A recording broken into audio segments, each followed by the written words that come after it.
plaisir de vous retrouver sur la télévision Pacifique à l'heure du journal. Au sommaire de l'actualité, le président du Sénat, Yuri Latortue, prévient que l'ONU endossera la responsabilité de tous les actes commis par les agents de la Minijust déployés sur les territoires sans la ratification par le Parlement de l'accord signé avec l'exécutif haïtien. Convocation à l'extraordinaire lundi prochain des membres de la 50e législature. Les parlementaires plancheront notamment sur la ratification de l'accord entre l'ONU et Haïti relatif au statut de la Minijust et le projet de loi concernant l'impôt sur le revenu. Le président de la BID, Luis Alberto Moreno, en visite en Haïti, annonce une aide d'1 milliard de dollars américains pour soutenir la caravane du changement l'année prochaine. Le représentant de l'Union européenne en Haïti, Vincent Desgers, salue le déploiement de la Minijust et encourage les autorités haïtiennes à apporter leur pleine collaboration à cette mission. Le réseau haïtien de journalistes en santé profite du départ de la MINUSTA pour agiter le débat autour de l'épidémie du choléra en Haïti. C'est après son introduction par les casques bleus. Ces titres et bien d'autres informations vous seront développées dans quelques instants. Merci à toutes et à tous et bienvenue au développement du journal. Comme c'était annoncé en titre, le président du Sénat de la République, Yuri Latortue, a prévenu vendredi que l'Organisation des Nations Unies endossera la responsabilité de tous les actes commis par les agents de la Minijust déployés sur les territoires haïtiens sans la ratification par le Parlement de l'accord signé avec le gouvernement. Selon le parlementaire, la résolution du Conseil de sécurité de l'ONU ne suffit pas à entériner le déploiement de la Minijust. Yuri Latortue a indiqué que les officiels onusiens sont bien imbus des procédures légales à respecter dans le cadre du déploiement d'une mission. Ces déclarations. Qui posé pour question d'installation Minijust. Il y a la résolution du Conseil de sécurité et il y a l'accord et qui doit voilà. Et Aksayo pour Minijust déployer, il faut que nous, Aksayo, yo justement légal, yo suivre procédure que nous suivons. Je dis non, si je dis à Minijust, t'as déployé, et puis on va arriver avec un agent ou bien un membre à partir de ce moment-là, je dis ce qui est accord. Et là, ça, responsable, on est très responsable. Parce que lui-même, comme membre des Nations Unies, connaît exactement, il faut gagner accord ça avant de le faire. Donc, je dis à toute responsabilité à porter sur les responsables qui eux-mêmes prennent sur eux pour le faire, alors que justement, il va gagner accord là. Une résolution Conseil de sécurité qui a voté par rapport à l'article 5 là. D'ailleurs, c'est pas, moi-même personnellement, moi pas d'accord que c'est sous chapitre 7, il prend résolution ça. Je ne suis pas d'accord avec ça. Malheureusement, je dis Haïti, pas de monde qui peut te défendre dans le niveau diplomatie à un moment ça. Le président du Sénat, Yuri Latortue, a confirmé vendredi la convocation à l'extraordinaire le lundi 23 octobre des membres de la 50e législature en Assemblée nationale. Les parlementaires devront plancher sur un menu de 5 points, dont la ratification de l'accord entre l'ONU et Haïti relatif au statut de la Minijust et le projet de loi modifiant l'article 149 du décret du 29 septembre 2005 concernant l'impôt sur le revenu.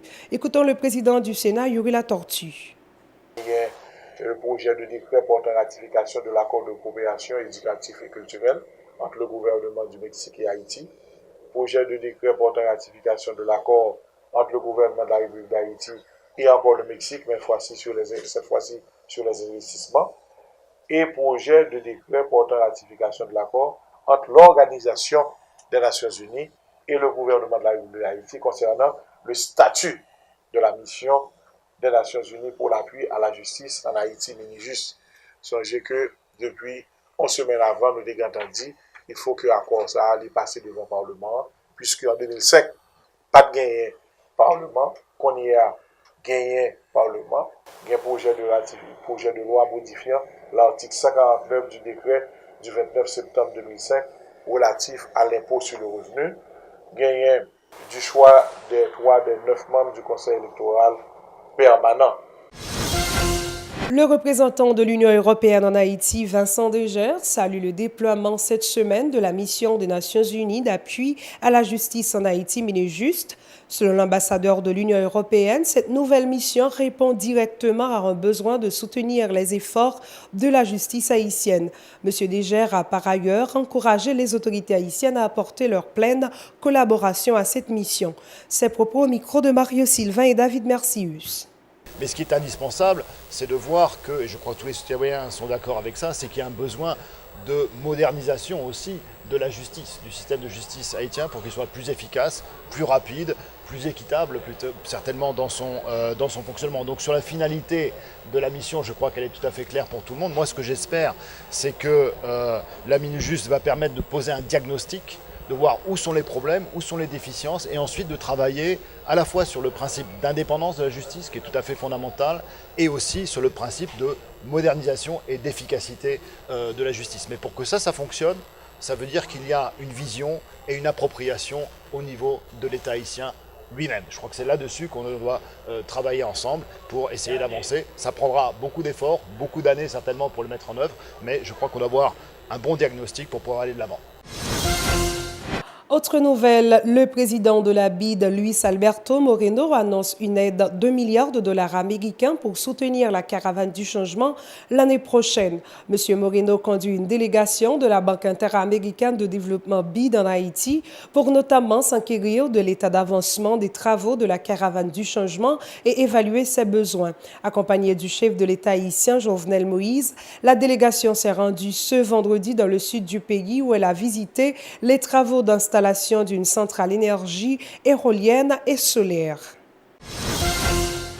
L'Office de management des ressources humaines, OMRH, entité rattachée à la primature, a présenté vendredi à Pétionville son rapport final d'évaluation sur la mise en œuvre du programme cadre de réforme de l'État. Ce programme, supporté par l'Union européenne à hauteur de 112 millions d'euros, vise à développer et valoriser les ressources humaines de la fonction publique en harmonisant les missions des ministères et autres organismes gouvernementaux. En guise de bilan, le coordonnateur général de l'OMRH, Josué Pierre-Louis, a reconnu qu'au terme des 5 années de son application, le PCRE n'a pas permis d'enregistrer des progrès satisfaisants. Les déclarations de Josué Pierre-Louis au micro de Mario Sylvain et David Mercius. Au terme de ces 5 années de mise en œuvre du programme cadre de réforme de l'État, les modestes progrès enregistrés placent l'administration publique haïtienne encore loin des objectifs fixés et des attentes légitimes de la population en demande de plus de services et des services publics de meilleure qualité. Aujourd'hui, il est difficile de prétendre que les causes ayant servi de motif à la conception, l'élaboration et l'exécution de ce deuxième programme se sont estompées, comme cela a été le cas pour le premier PCRE 2007-2012. S'il est vrai que de nombreux chantiers ont été ouverts, il faut aussi admettre que le chemin qui reste à parcourir est encore très long, tant les difficultés et défaillances de toutes sortes paraissent de plus en plus insurmontables. Pour que l'État aille mieux, il faut porter très haut l'étendard de la réforme administrative. Et c'est là toute l'ambition collective que l'Office de management et des ressources humaines s'active à promouvoir en rappelant que l'implication et l'engagement des fonctionnaires tout au long du nouveau processus de réforme de l'État sera un facteur déterminant de sa réussite. Pour sa part, le représentant de l'Union européenne en Haïti, Vincent Degers, a renouvelé l'engagement de l'Union européenne à travailler de concert avec les autorités compétentes afin de parvenir à une administration publique haïtienne moderne et efficace. Vincent Degers. Rappelons-le ici, si les résultats de ce premier appui budgétaire et du programme cadre numéro 2 de la réforme de l'État ont parfois pu paraître mitigés, c'est qu'ils s'inscrivaient aussi dans un contexte difficile, marqué par une longue et mouvementée période électorale et donc par une certaine instabilité gouvernementale et administrative. Après cette phase d'instabilité, et c'est mon point principal. Nous souhaitons aujourd'hui passer non seulement à une phase de stabilité, bien sûr, mais aussi à une phase qui soit moins conceptuelle et plus opérationnelle.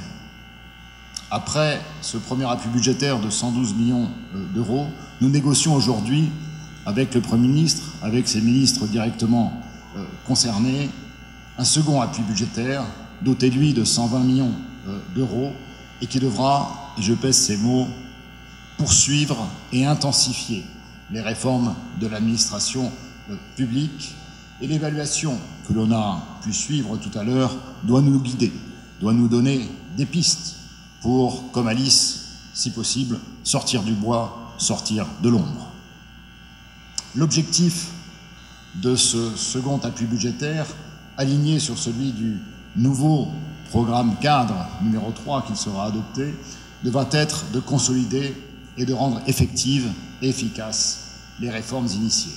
Du point de vue de l'Union européenne, puisqu'il s'agit d'un second appui budgétaire, nous sommes dans l'attente non seulement de continuité dans les réformes, mais aussi, je dirais, d'un saut qualitatif indispensable. De son côté, le Premier ministre haïtien Jacques-Guy Lafontaine a mis l'accent sur le besoin de réévaluer le programme cadre de réforme de l'État en vue de corriger les lacunes. Le chef du gouvernement indique avoir déjà soumis des indications claires au coordonnateur général de l'ORMRH qui doit tout mettre en œuvre en vue de parvenir à une administration publique haïtienne décentralisée répondant aux normes de la réforme. Les déclarations du Premier ministre Jacques-Guy Lafontaine, toujours au micro de Mario Sylvain et David Mercius.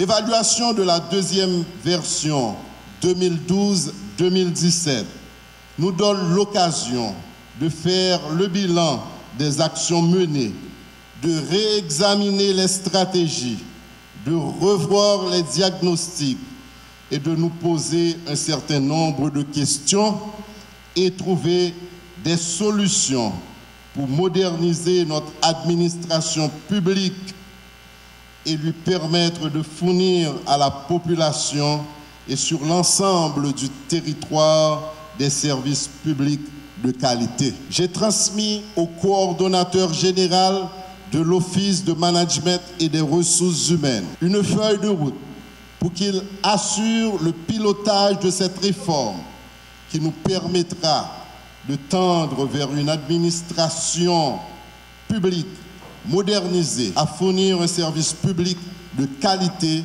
vers une fonction publique compétente, professionnelle et attractive. J'ai également demandé que toutes les feuilles de route transmises aux membres du gouvernement prennent en compte toutes les dispositions pour participer, chacun dans leur domaine, aux efforts de la réforme de l'État, afin de permettre à l'administration publique de devenir efficace et efficiente. Parlons santé à présent. Épidémie de choléra en Haïti, 7 ans après, quel bilan? C'est sous ce thème que le réseau haïtien de journalistes en santé a inauguré une série de conférences débats. Cette activité s'inscrit dans le cadre d'un plan stratégique visant à promouvoir les thèmes liés à la santé à travers des médias, a expliqué le secrétaire adjoint du réseau. Se basant sur des chiffres fournis par le ministère haïtien de la Santé publique sur le choléra, le journaliste Claude Bernard Serran a fait état d'une baisse considérable des cas d'infection de l'épidémie ces derniers mois dans le pays. Claude Bernard Serran. Le cas d'essai institutionnel en Haïti après 41 semaines, je connais moi c'est 52 semaines, 41 semaines n'a pas là, c'est 4 cas d'essai institutionnel, il y a 2 décès communautaires. Ça veut dire Mounio mourir la communauté a la caillou. Il va dans le temps aller dans l'hôpital. Et puis, ça veut dire que décès total là, c'est 6. En ce qui a trait à cas suspect choléra en Haïti, c'est-à-dire dans 10 départements, nous gagnons 294 cas suspects. Maintenant, on présente les chiffres par département. Nous avons dans la Tibonite dans l'Artibonite, gagné 170 cas suspects.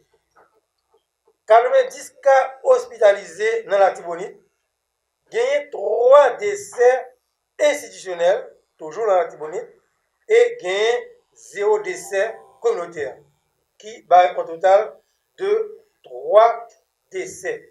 Toujours dans l'Artibonite, mais pas oublier, n'a parlé choléra et la situation choléra pour 41e semaine. L'un des intervenants à cette conférence, le défenseur des droits humains, Tonal Mortimé, a indiqué que la transmission du choléra par les agents de la MINUSTAH aux Haïtiens est une violation totale du droit à la santé de la population. Une situation qui devrait préoccuper davantage les autorités haïtiennes, s'inquiète Tonal Mortimé ces déclarations. Parler d'un bilan choléra en Haïti, 7 années après présence MINUSTAH, ou bien 7 années après MINUSTAH introduit choléra, pendant qu'on a fait une économie de bilan ou bien de présence MINUSTAH pendant 13 années présence militaire sur le territoire pays d'Haïti. Dans ce sens, nous pouvons parler de bilan MINUSTAH, c'est poser problème droit mondiaux. Et ça plus que nécessaire pour nous. Considérant que question promotion et protection droit monde, était une 3 objectifs Conseil de sécurité des Nations Unies te bail MINUSTAH. La première résolution qui est la résolution 1542 concernant des programmes en avril 2004. Et même genre tout, résolution qui créait MINUJUST qui c'est résolution 2350 Conseil de sécurité, lui fait promotion et protection de droits monde, un élément priorité pour MINUJUST qui gagne un mandat 6 mois, mais les résolutions, il dit pour Bibiti, la passé 2 ans dans le pays. Et enfin, pour sa part, Maître Mario Joseph, l'un des avocats des victimes du choléra, demande au ministère de la Santé publique de donner des explications claires à la population sur les chiffres avancés par le réseau haïtien de journalistes en santé sur des dégâts causés par l'épidémie du choléra en Haïti qui, selon l'avocat, ne sont pas justes. Maître Joseph a mis l'accent sur les démarches entreprises en vue d'accompagner les personnes touchées par l'épidémie du choléra. Maître Mario Joseph. Qui vraiment m'a quitté au passé parce que en réalité c'est pas forme statistique et puis c'est avocat mieux défenseur de la monde mais quand même mal souterrain mal et moins ça va passer et puis tout me donne des rapports m'pas connait qui ça santé publique fait avec rapport Médecins sans frontières qui dit chiffre santé publique publié pour otage un chiffre exact il faut multiplier par 5 par 6 par 7, par 8, par 10. Donc, je ne sais pas si dans les santé publique démentir rapport ça. Fait un sur rapport ça. Et c'est vrai, semblait gagner amélioration. Parce que qui ça te fait pile monde mourir en octobre 2010, c'est parce que les gens n'ont pas de maladie. Les médecins n'ont pas de connaître, ils n'ont pas de protocole qui ont pour traiter la maladie. Donc, nous sommes aux abois. Même pas quoi si bien amélioration, c'est santé publique qui fait. Parce que même pas qu'on est comme l'hôpital de 2010 à 2017 là, santé publique fait. Je prends des zones par exemple dans Bocozel, côté maladie a été éclaté et il y a pile monde mourir. J'ai journée aujourd'hui à mon pas gagné un kin de l'eau potable, c'est de l'eau la Tibonite là. Parce que Bocozel il dans mi-temps 2 branches la Tibonite là, là dans zone poisson de dans salle du Foudréa, il y a 2 branches qui fait et Bocozel dans mi-temps 2 branches ça. Ça veut dire qu'en amont, il y a boire de l'eau, c'est lié avec le bœuf, il y a de l'eau, il y a lavé radio, il y a boire de fait tout le bagage.